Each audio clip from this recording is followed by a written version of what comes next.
ಅಧ್ಯಾಯ 4. ಮಾತಾಡದ ಹುಡುಗಿ. ಮೇದರಹಳ್ಳಿಯಲ್ಲಿ ದ್ಯಾವಮ್ಮ ಮೂಕಿ. ಹಾಗಾಗಿ ಅವಳ ಭಾವಾಭಿವ್ಯಕ್ತಿಯೆಲ್ಲ ಕೇವಲ ಕೈ ಸನ್ನೆ, ಬಾಯಿ ಸನ್ನೆಗಳೇ ಸೀಮಿತ. ಇಡೀ ಮೇದರಹಳ್ಳಿಯ ಅವಸಾನವನ್ನು, ಮೇದರ ಜನಾಂಗವೆಲ್ಲ ದಿಕ್ಕೆಟ್ಟು ಚೆದೂರಿ ಚೆಲ್ಲಾಪಿಲ್ಲಿಯಾದದನ್ನು ಕಂಡಿದ್ದ ಅವಳಿಂದ ಶೂನ್ಯ ಮೌನವನ್ನಲ್ಲದೆ ಇನ್ನೇನನ್ನೂ ತಾನೇ ನಿರೀಕ್ಷಿಸಲು ಸಾಧ್ಯ. ಹಾಳು ಬಿದ್ದ ಮೇದರಹಳ್ಳಿಯೊಳಗೆ ಒಂದೆರಡು ಗುಡಿಸಲುಗಳೊಳಗಿಂದ ಇನ್ನೂ ಹೊಗೆಯಾಡಲು ಅವಳೇ ಸ್ಫೂರ್ತಿ ಎಂದು ಹೇಳಬಹುದು. ಇಲ್ಲಿ ಇನ್ನೂ ಒಬ್ಬಿಬ್ಬರು ಮುದುಕರು, ದಿಕ್ಕೆಟ್ಟವರು ಅಡ್ಡಾಡಿಕೊಂಡಿದ್ದರು. ದ್ಯಾವಮ್ಮ ಅಲ್ಲಿಂದ ನಿರ್ಗಮಿಸಿದರೆ ಬಹುಶಃ ಮೇದರಹಳ್ಳಿಯಲ್ಲಿ ಅದೂ ನಿಲ್ಲುತ್ತಿತ್ತೇನೋ. ಬಿದಿರಿಗೆ ಕಟ್ಟೆ ಬಂದ ಮೇಲೆ ದ್ಯಾವಮ್ಮನ ಗಂಡ ಹೊಟ್ಟೆಪಾಡಿಗೆ ಅದೋ ಇದೋ ಮಾಡಿ ಯಾವುದೋ ಕೈಗೆ ಹತ್ತದೆ ಕೊನೆಗೆ ದುಡ್ಡು ಸಂಪಾದಿಸುವ ಕ್ಷಿಪ್ರ ಮಾರ್ಗ ಹುಡುಕುತ್ತಾ ಕಾಡೊಳಗಿನ ಗಂಧ ಕಡಿದು ಕೇರಳಕ್ಕೆ ಸಾಗಿಸುವವರ ಜೊತೆ ಬಿದ್ದು ಊರು ಬಿಟ್ಟ.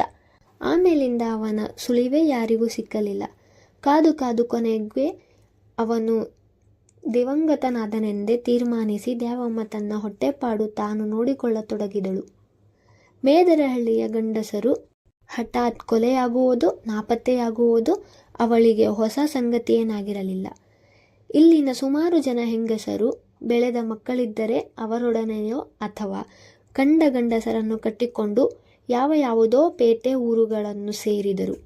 ಹಲವರು ದೇವಪುರದ ಬಳಿಯ ಸಂತೆ ಮಾಳದ ಹತ್ತಿರವೇ ಒಕ್ಕಲಾಗಿದ್ದರು. ದ್ಯಾವಮ್ಮನಿಗೂ ಈ ಕಾಡಿನಾಗೆ ಕೂತ್ಕೊಂಡು ಏನು ಮಾಡ್ತೀಯಾ, ಇಲ್ಲಿ ಸತ್ತೆಯಾ ಇದೆಯಾ ಅಂತ ಕೇಳೋರು ಸತ ಯಾರೂ ಇಲ್ಲ. ಈ ಹಾಳೂರ್ನಾಗೆ ಪಿಚಾಚಿ ಹಂಗೆ ಬದುಕೋದರ ಬದಲು ಪ್ಯಾಟೆ ಕಡೆಗಾದ್ರೂ ಬಾ, ಬಡೂರಿಗೆಲ್ಲ ಸರ್ಕಾರದವರು ಸೈಟ್ ಕೊಡ್ಬೇಕಂತಿದ್ದಾರಂತೆ ಎಂದು ಹಲವರು ಹಿತೈಷಿ ಹೆಂಗಸರು ಹೇಳಿ ಕರೆದಿದ್ದರು. ಮೂಕಿ ದ್ಯಾವಮ್ಮನ ಕಣ್ಣಿಂದ ಎರಡು ತೊಟ್ಟು ಕಂಬನಿ ಬಿಟ್ಟರೆ ಮತ್ತೇನೂ ಉತ್ತರ ಬಂದಿರಲಿಲ್ಲ. ಅವಳಿಗೆ ಎಲ್ಲಿಗೂ ಹೋಗಲು ಮನಸ್ಸಿರಲಿಲ್ಲ. ಕಾರು ಬಸ್ಸುಗಳ ಓಡಾಟ ಇದ್ದ ಮಾತ್ರಕ್ಕೆ ಅಲ್ಲಿನ ಜನರ ಬಂದು ಇದೆಯಾ ಸತ್ಯೆಯಾ ಎಂದು ಕೇಳುತ್ತಾರೆಂಬುದು ಸುಳ್ಳೆಂದು ಅವಳಿಗೆ ಚೆನ್ನಾಗಿ ಗೊತ್ತಿತ್ತು. ಹಾಳು ಬಿದ್ದು ಕೊನೆ ಉಸಿರೊಳೆಯುತ್ತಿದ್ದ ಮೇದರಹಳ್ಳಿಯಲ್ಲಿ ಇದ್ದಷ್ಟು ನೆಮ್ಮದಿ ಇಲ್ಲಿರುವುದಿಲ್ಲವೆಂದು ಅವಳಿಗೆ ಅನ್ನಿಸಿತು. ಅವಳು ಮೇದರಹಳ್ಳಿಯಲ್ಲೇ ಉಳಿದಿದ್ದಕ್ಕೆ ಎಲ್ಲ ತಿಳಿದಂತೆ ಆ ಊರಿನ ವ್ಯಾಮೋಹವು ಕಾರಣವಲ್ಲ, ಅಥವಾ ಅವಳ ಗಂಡ ಒಂದಲ್ಲ ಒಂದು ದಿನ ಬಂದಾನೆಂಬ ದೂರದ ಹಂಬಲವೂ ಅಲ್ಲ, ಅಥವಾ ಬೇರೆ ಕಡೆ ಬದುಕುವ ಅವಕಾಶಗಳ ಕೊರತೆಯೂ ಅಲ್ಲ. ಅವಳು ಅಲ್ಲಿದ್ದದ್ದು ಕೇವಲ ಮಾನವೀಯ ಗಾಂಭೀರ್ಯದಿಂದ, ಜೀವನದ ದುರಂತ ರೌದ್ರತೆಯನ್ನು ಅಂಜದೆ ನೋಡುವ ಧೈರ್ಯದಿಂದ, ಆತ್ಮಗೌರವದಿಂದ. ಇದನ್ನು ಅಲ್ಲಿರುವ ಯಾರಿಗೂ ಅರ್ಥ ಮಾಡಿಕೊಳ್ಳಲು ಸಾಧ್ಯವಿರಲಿಲ್ಲ. ದ್ಯಾವಮ್ಮ ಈಗಲೂ ಬುಟ್ಟಿ ಹೆಣೆಯುತ್ತಿದ್ದಳು. ಹೆಣೆದ ಬುಟ್ಟಿಗಳನ್ನೆಲ್ಲ ದಾರಿ ಬದಿಯಲ್ಲಿ ಒಂದರ ಮೇಲೊಂದು ಪೇರಿಸಿಟ್ಟು ದಾರಿಯಲ್ಲಿ ಹೋಗಿ ಬರುವ ಪ್ರಯಾಣಿಕರಿಗೆ ಮಾರುತ್ತಿದ್ದಳು. ದ್ಯಾವಮ್ಮ ಬಿದುರನ್ನು ಸಣ್ಣಗೆ ಸಿಗಿದು ಎರಡು ಎಳೆಗಳಲ್ಲಿ ಹೆಣೆಯುತ್ತಿದ್ದ ಬುಟ್ಟಿಗಳು ನಿಜಕ್ಕೂ ಆಕರ್ಷಕವಾಗಿರುತ್ತಿದ್ದವು. ನೀರನ್ನು ಸಹ ಅದರಲ್ಲಿ ಒಯ್ಯಬಹುದಾದಷ್ಟು ಬಿಗಿಯಾಗಿರುತ್ತಿದ್ದ ಬುಟ್ಟಿಗಳನ್ನು ತೆಗೆದುಕೊಂಡವರೆಲ್ಲ ಪ್ರಶಂಸಿಸುತ್ತಿದ್ದರು. ಅವಳ ಬುಟ್ಟಿಗಳನ್ನು, ಮೊರಗಳನ್ನು ಕೊಳ್ಳಲು ದಾರಿಯಲ್ಲಿ ಹೋಗುವ ಟೂರಿಸ್ಟ್ ಬಸ್ಸುಗಳು ಸಹ ಅನೇಕ ವೇಳೆ ನಿಂತು ಮುಂದೆ ಹೋಗುತ್ತಿದ್ದವು. ಅಕಸ್ಮಾತ್ ಬುಟ್ಟಿಗಳು, ಮೊರಗಳು ಖರ್ಚಾಗದೆ ಉಳಿದು ಹೋದರೆ ದೇವಪುರದ ಸಂತೆಗೆ ಒಯ್ದು ಮಾರಿ ಬರುತ್ತಿದ್ದಳು. ದ್ಯಾವಮ್ಮನ ಗಂಡ ಅವಳನ್ನು ಅಗಲಿದಾಗ ಅವಳಿಗೊಬ್ಬಳು ಚಿಕ್ಕ ಮಗಳಿದ್ದಳು. ಇನ್ನೂ ಸರಿಯಾಗಿ ಓಡಾಡಲು ಸಹ ಬರದ ಆ ಚಿಕ್ಕ ಕೂಸನ್ನು ಹೇಗೋ ಹೋರಾಡಿ ಈವರೆಗೂ ದ್ಯಾವಮ್ಮ ಸಾಕಿ ಸಲಹಿದ್ದಳು. ದುರಾದೃಷ್ಟವೆಂದರೆ ಆ ಹುಡುಗಿಗೂ ಮಾತು ಬರುತ್ತಿರಲಿಲ್ಲ. ದ್ಯಾವಮ್ಮ ಮೂಕಿಯಾದ್ದರಿಂದ ಆ ಮಗುವಿಗೊಂದು ಹೆಸರಿಟ್ಟು ಕರೆಯಲು ಆಗದೆ ಆ ಹುಡುಗಿ ಹೆಸರು ಇಲ್ಲದ ಬಾಲೆಯಾಗೆ ಬೆಳೆಯಬೇಕಾಗಿ ಬಂತು. ಯಾರೊಡನೆಯೂ ಮಾತಿಲ್ಲದೆ, ಮಾತಾಡುವ ಅಗತ್ಯವೂ ಇಲ್ಲದೆ ಆ ಹುಡುಗಿಯು ಮೂಕಿಯಾಗೇ ಬೆಳೆಯಿತು. ತಾಯಿಗೆ ಬಾಯಿ ಬರದದ್ದರಿಂದ ಇದು ಹಾಗೆ ಮೂಕಿ ಎಂದು ಎಲ್ಲರೂ ತಿಳಿದಿದ್ದರು. ಕೆಲವು ದಿನಗಳ ಹಿಂದೆ ದೇವಪುರದಲ್ಲಿ ಇದ್ದ ದೂರದ ಸಂಬಂಧಿಯೊಬ್ಬರ ಮನೆಗೆ ದ್ಯಾವಮ್ಮನ ಜೊತೆ ಹೋಗಿ ಬಂದಾಗಲಿಂದ ಆ ಹುಡುಗಿ ಇದ್ದಕ್ಕಿದ್ದ ಹಾಗೆ ಮಾತನಾಡತೊಡಗಿದಳು. ದ್ಯಾವಮ್ಮನಿಗೆ ಪವಾಡವನ್ನೇ ಕಂಡಷ್ಟು ಸಂತೋಷವಾಗುತ್ತಿತ್ತು. ನಂತರ ಮನೆಯ ಮಕ್ಕಳೊಡನೆ ಆಟವಾಡುತ್ತಾ ಎಲ್ಲ ಬೆಚ್ಚಿದಳು.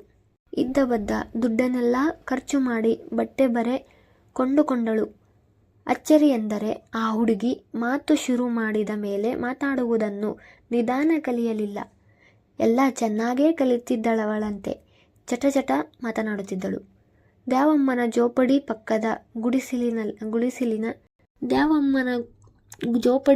ಗುಡಿಸಲಿನ ಮುದುಕ ಕೊರಗಪ್ಪನಂತೂ ಅವಳು ಮೊದಲ ಬಾರಿ ಮಾತನಾಡುವುದನ್ನು ಕೇಳಿದಾಗ ಕಂಬನಿ ತುಂಬಿ ದಿಗ್ಗೂಢವನಾಗಿ, ಅಯ್ಯೋ ನನ್ನ ಮಗಳೇ, ಇದ್ಯಾಕವ್ವ ಇಷ್ಟು ದಿನ ಮೂಕ ಪ್ರಾಣಿ ಹಂಗೆ ಮಾತಾಡದೇ ಇದ್ದೆ?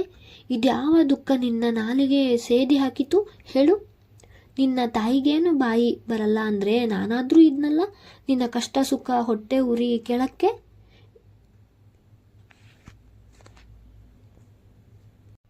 ಎಂದು ತಬ್ಬಿಕೊಂಡು ಗಳಗಳ ಹತ್ತು ಬಿಟ್ಟ. ಆದರೆ ಆ ಹುಡುಗಿಗೆ ಏನೂ ಇಷ್ಟು ದಿನ ಅನುಭವಿಸಿದ ಕಷ್ಟ ಸುಖಗಳ ಪರಿವೇ ಇದ್ದ ಹಾಗೆ ಕಾಣಲಿಲ್ಲ. ಅವಳು ಇಷ್ಟು ದಿನಗಳ ಮೌನಕ್ಕೆ ಮುಯಿ ತೀರಿಸುವಂತೆ ಒಂದೇ ಸಮ ಮಾತಾಡುತ್ತಿದ್ದಳು. ಆ ಹುಡುಗಿಗೆ ಮಾತು ಬರುತ್ತಿದ್ದ ಹಾಗೆ ಮಾತಿನ ಜೊತೆಗೆ ಹೊಸ ಗೀಳೊಂದು ಅಂಟಿಕೊಂಡಿತು. ಅವಳ ನೆಂಟರ ಮನೆಯ ಚಿಕ್ಕ ಹುಡುಗರ ಬೆಳಗ್ಗೆಯೇ ಎದ್ದು ರಂಜದ ಹೂಗಳನ್ನು ಹೆರಕಿ ಮಾಲೆ ಕಟ್ಟಿ ರಸ್ತೆ ಬದಿಯಲ್ಲಿ ನಿಂತು ಹೋಗಿ ಬರುವ ವಾಹನಗಳಿಗೆ ಹೂ ಮಾರುತ್ತಿದ್ದರು. ವಾಹನಗಳಿಗೆ ಮಾಲೆ ಎತ್ತಿ ತೋರಿಸುತ್ತಾ ಮಾರಿ 6 ಕಾಸು 3 ಕಾಸು ತೆಗೆದುಕೊಳ್ಳುವಾಗ ದ್ಯಾವಮ್ಮ ಮಗಳು ಅವರೊಡನೆ ನಿಂತು ಅವುಗಳಿಗೂ ಅದೇ ಗೀಳು ಹಿಡಿದು ಬಿಟ್ಟಿತು. ಮಿಕ್ಕಿದ್ದೆಲ್ಲ ಮರೆತೇ ಹೋದರೂ ಇದೊಂದು ಮಾತ್ರ ಎಲ್ಲದನ್ನೂ ಮರೆಸಿ ನಿಂತಿತು. ಮೇದರಹಳ್ಳಿಯ ಸುತ್ತಮುತ್ತ ರಾಶಿ ರಾಶಿ ಉದುರುತ್ತಿದ್ದ ರಂಜದ ಹೂಗಳನ್ನೆಲ್ಲ ಒಟ್ಟು ಮಾಡಿ ಮಾಲೆ ಕಟ್ಟಿ ಮಾರಬೇಕೆಂಬದೊಂದೇ ಅವಳ ಹಠ. ಮನೆಗೆ ಬಂದ ಮೇಲೆ ಅವಳಿಗೆ ತನಗೆ ತಂದ ಹೊಸ ಬಟ್ಟೆ ಬರೆ ಯಾವುದಾದರ ಮೇಲೂ ಕುತೂಹಲವಿರಲಿಲ್ಲ. ತಾನು ಹೂವು ಮಾರುತ್ತೇನೆಂದು ದ್ಯಾವಮ್ಮನಿಗೆ ಒಂದೇ ಸಮ ದುಂಬಾಲು ಬಿದ್ದಳು. ತನ್ನ ಜೀವನದ ಜೀವವಾಗಿರುವ ಇವಳು ಕಾರು ಬಸ್ಸು ತಿರುಗುವ ರಸ್ತೆ ಬದಿಗೆ ಹೋಗಿ ಹೂ ಮಾರುತ್ತಾ ನಿಲ್ಲುವುದು ದ್ಯಾವಮ್ಮನಿಗೆ ಕೊಂಚವೂ ಇಷ್ಟವಿರಲಿಲ್ಲ. ಆದರೆ ಮಗಳ ಹೂ ಮಾರುವ ಗೀಳು ನೋಡಿ ಅವಳಿಗೂ ಕನಿಕರವಾಯಿತು. ಬೆಳಗ್ಗೆ ಎದ್ದು ಮೇದರಹಳ್ಳಿಯ ಕಾಡೊಳಗಿನ ರಂಜದ ಹೂಗಳನ್ನು ಆಯ್ದು ತರಲು ಕೊನೆಗೂ ಅವಳು ಒಪ್ಪಬೇಕಾಯಿತು. ಮುಂದಿನ ಭಾಗಕ್ಕಾಗಿ ನಮ್ಮ ಚಾನಲ್ ಸಬ್ಸ್ಕ್ರೈಬ್ ಮಾಡಿ, ಲೈಕ್ ಮಾಡಿ, ಶೇರ್ ಮಾಡಿ, ಬೆಲ್ ಐಕಾನ್ ಕ್ಲಿಕ್ ಮಾಡಿ.